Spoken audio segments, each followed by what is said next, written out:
Finally আমিও চলে গিয়েছিলাম রাজশাহী সেই ভাইরাল সূর্যমুখীর বাগানে, যেখানে আসলে অনেকেই চলে গিয়েছে, আমি হয়তোবা সবার লাস্টে গেলাম। আসসালামু আলাইকুম সবাইকে, কি অবস্থা সবার, কেমন আছেন সবাই? আমি আরো একটা সুন্দর ব্লগ আপলোড দিতে যাচ্ছি, সেটার জন্য আমি খুব সুন্দর মতো ভাবে রেডি হয়ে সকাল সকাল বেরিয়ে যাচ্ছি আইবাদের উদ্দেশ্যে। এখনো যারা সূর্যমুখীর বাগানটি ভিজিট করেননি এবং লোকেশন নিয়ে খুবই দ্বিধাদ্বন্দ্বের মধ্যে আছেন, তাদেরকে আমি খুব সুন্দর মতো ভাবে লোকেশনটা খুব সুন্দর মতো ভাবে বুঝিয়ে দিচ্ছি। সেটা হলো আইবাদের রিক্সা বা অটো থেকে নেমে ডান পাশে যে রাস্তাটা রয়েছে সেই রাস্তা ধরে 10 থেকে 12 মিনিট হাঁটলেই পেয়ে যাবেন সূর্যমুখীর বাগানটা। বাগানটা যেহেতু চরের মধ্যে তৈরি করা হয়েছে, সেই জন্য সূর্যমুখী বাগানে যাওয়ার আগে আরো একটা স্টেপ রয়েছে, সেটা হলো অনেকগুলো নালা রয়েছে, তার মধ্যে একটা নালা ক্রস করতে হবে, সেখানে আবার 10 টাকা করে নিচ্ছিল। আমি তো কোনোভাবেই 10 টাকা দেওয়ার পাচ্ছি না, সেজন্য হেঁটে হেঁটে চলে গিয়েছিলাম বাগানে পৌঁছানোর সময় আপনার কাছ থেকে জনপ্রতি 25 টাকা করে নেবে। আমরা যেহেতু দুইজন ছিলাম, সেজন্য আমাদের কাছ থেকে 50 টাকা নিয়েছি। এমনিতেই আমি ফুল বেশি পছন্দ করি, তারপরে এখানে আসার পর মনে হচ্ছিল আমি কোন একটা রাজ্যে চলে আসছি। ফুল পছন্দ করে না এরকম মানুষ কিন্তু খুবই রেয়ার, আর তার মধ্যে যদি সানফ্লাওয়ার হয়, আমার মনে হয় 100 জনের মধ্যে 90 জনই এই ফুলটা অনেক অনেক বেশি পছন্দ করে। তার মধ্যে যখন রাজশাহীতে হয়েছে, আর এটা যদি ভিজিট না করি তাহলে সবকিছু কেমন জানি অসম্পূর্ণ থেকে যাবে।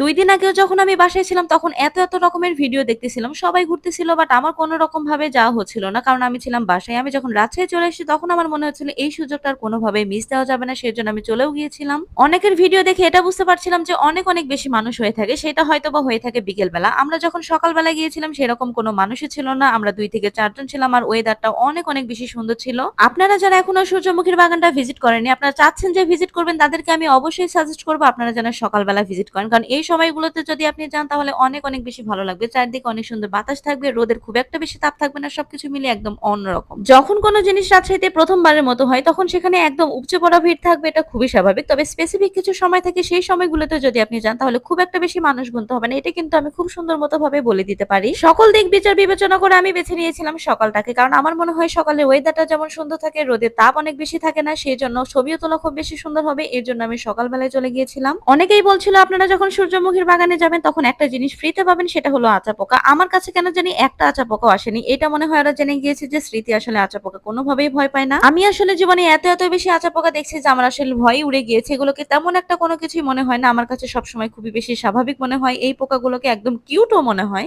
বাগানে ঘোরাঘুরি করতে গিয়ে বেশ গরম লেগে গিয়েছিল, সেই জন্য ভাবলাম আইবাদের দিক থেকে একটু ঘুরে আসি। এখানে এসে অনেক সুন্দর একটা ওয়েদার ছিল, বাতাস ছিল, একটু ছায়াও ছিল, সেই জন্য ছোট্ট করে একটা ক্লিপ নিয়ে নিলাম। এখানে অনেক সুন্দর একটা পরিবেশ, একদমই মানুষ ছিল না সকাল সকাল। 2-4-5 মিনিট ওয়েট করে এখান থেকে চলে যাচ্ছিলাম বাজারে, কারণ আমাদের বাজারে বেশ কিছু কাজ রয়েছে। বেশ কিছু কাজ বলতে আমরা কিছু সবজি কিনবো, এটাই আসলে কাজ। আর এই সময়ের ওয়েদারটাও অনেক বেশি সুন্দর ছিল, কিন্তু রোদের তাপ কিন্তু হয়ে গিয়েছিল এতটুকু সময়ে। বাজারে গিয়ে হালকা করে একটু কেনাকাটা করে চলে যাব রুমে। পরবর্তী সুন্দর কোনো একটা ভিডিওতে দেখা হয়ে যাবে। Till then tata, good bye, আল্লাহ হাফেজ। আর আপনারা যারা আমার ভিডিও অনেক অনেক বেশি পছন্দ করেন, তারা কিন্তু আমার পেজটাকে ফলো করে দিতে ভুলবেন না।